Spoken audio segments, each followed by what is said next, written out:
One time some people asked the Prophet, "Tell us a little bit about Khadija and the Prophet Muhammad." In one narration, I was given sustenance, a gift from God, the roof over our head, the food that we eat, the air that we breathe, the year that we lived, the minutes and the hours that we spent, what we received from Allah. God sent me her love from the heavens. God gave me her love from the heavens. Her love was divine. She was the mother of my children. She was the love of my life, and the mother of my children. That's who she was. In the one narration, they asked him, "Tell us about Khadija.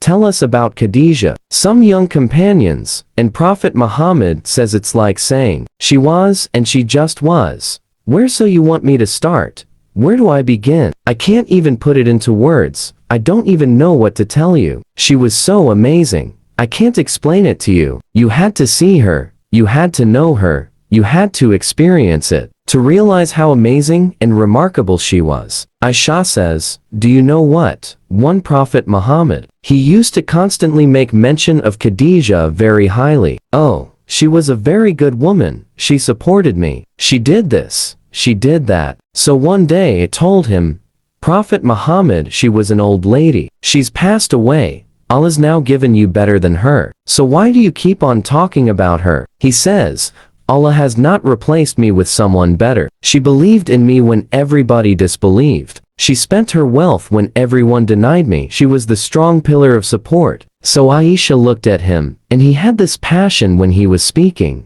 And she says, "Forgive me, I will never ever say one word negative about Hazar Khadija after this day," and she never did. One of those who had the highest of ranks was none other than a lady, the mother of the believers, known as Khadija bint al-Khuwaylid. Her father was Khuwaylid ibn al-Asad. Her mother was known as Fatima bint al-Zaidah. Her father had died in one of the wars, so as she grew up, it reported that she was married to a man known as Atik ibn Aid al-Makhzumi, and the man passed away after some time. He too died.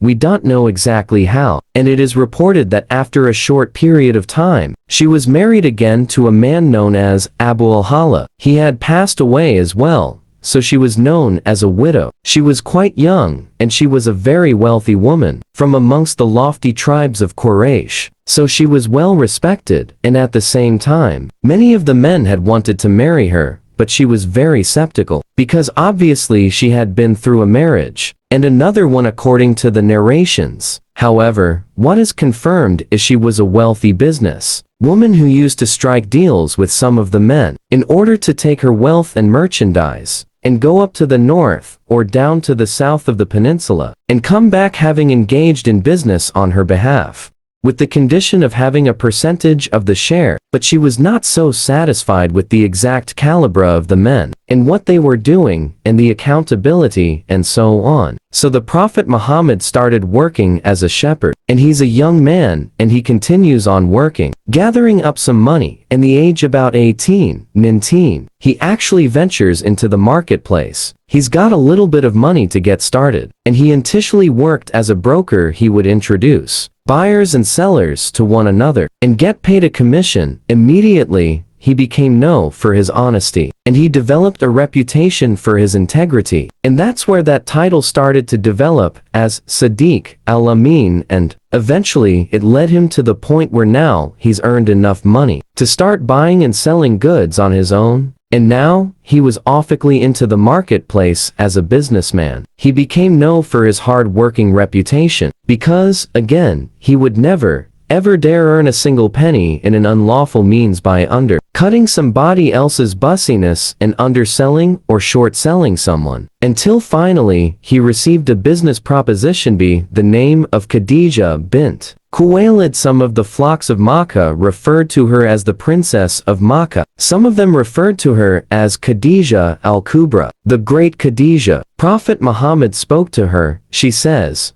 "Look, I'd like you to do this business, and you take a certain percentage and so on." And he agreed. So she said, "I will send with you one of my servants. His name is Masara." So Masara went with Prophet Muhammad, apparently, went up to Asham, and they did some business. He sees a lot of very interesting things. Number one, he sees his integrity, he sees his honesty. Then he also witnesses some miraculous events, where he sees clouds providing shade over his head. Prophet stops at a place and takes shade under a tree. And then this monk wanders up and basically is like, "Who is this man?" And Masara says, "That's Muhammad ibn Abdullah al-Qurashi al-Hashimi." And he says, "No, no, no, you're mistaken, because I have it right in scripture that the man that would sit down under the shade of this tree at this particular point and time will actually be a prophet of the last and the final times." And Maisara is blown away. Eventually they come back to Makkah, and the prophet has made twice the profit that Khadija has ever made on any of her business investments. And so she equally impressed. Then she asks Maisara, "What did you find?" And he says, "This is by and far the most noble man I have ever dealt with. I have never seen character like his. He is honest, he is trustworthy, he is considerate, he is caring, high in noble character." And then on top of that he says, "And by the way, between the two of us, I seen some unbelievable things. One of Khadija's friends by the name of Nafisa, and she says, 'How's bussiness been going?' And she says, 'Never been better. It's amazing, you know. I have found this bussiness partner, Muhammad. Young man, honest,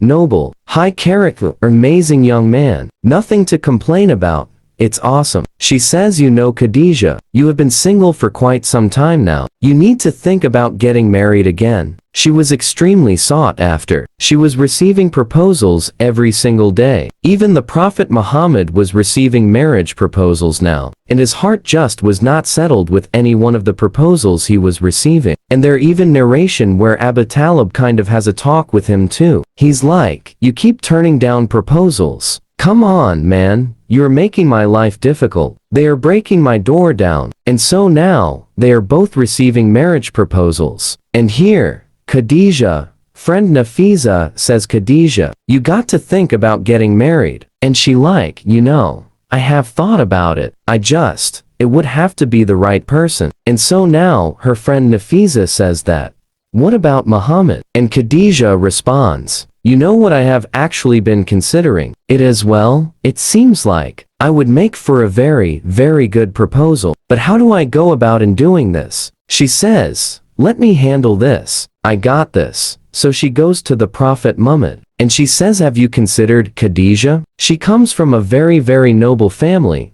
Would you consider a proposal from Khadija?" And the Prophet Muhammad says, "Of course. What better proposal could there be?" So Prophet Muhammad says, "I need to go and talk to my uncle about this. I need to go and consult with him." And so he goes to his uncle Abu Talib, and he says, "This proposal from Khadija has come to me." And Abu Talib again says, "It's a great proposal." And so now he says, "We need to make this official." So Abu Talib, and the narration mentions that Hamza was there as well, and they go to the uncle of Khadija, and they basically properly, respectfully propose. "Here our young man, Muhammad, who would like to marry your niece, and this respectable woman of your family, Khadija." And they all agreed to the proposal, and they decide to go ahead and get married.